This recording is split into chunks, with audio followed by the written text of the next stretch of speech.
ДДВ-то за горивата се враќа од 10 на 18%, но намалените акцизи од 2 денари по литар остануваат во сила. Издействува неповторно попуст од снабдувачот Окта од 2 денари по литар, кој стартува од утре.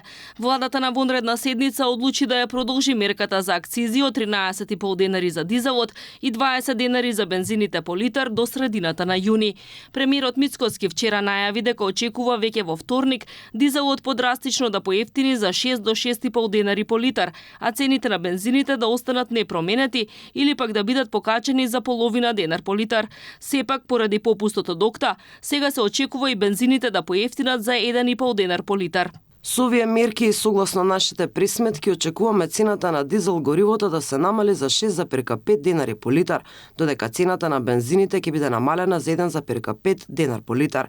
Ова представува конкретна и директна поддршка за граѓаните, транспортниот сектор, земјоделците и стопанството во целина. Намалувањето на цените на горивото ќе придонесе кон намалување на трошоците за живот и работење, како и кон задржување на ценовната стабилност во услови на глобални економски предизвици. Македонија и натаму има најниски цени на горивата на Балканот, додека кај нас бензините се продаваат за под 90 денари по литар, а дизелот за 92 денари, во Бугарија цените на горивата се за околу 3 денари поскапи, исто како и во Босна и Херцеговина. Помеѓу 100 и 120 денари по литар се продаваат нафтените деривати во Црна Гора, Хрватска, Србија.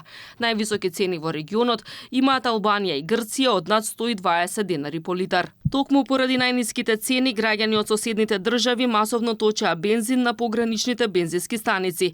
Мицкоски рече дека во одредени денови потрошувачката поради оваа појава била зголемена и за 50%.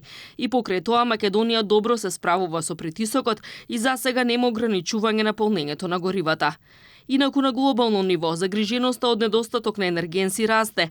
Меѓународниот монетарен фонд алармира дека поради војната на Блискиот Исток, притисокот е најголем врз помалку развиените економии.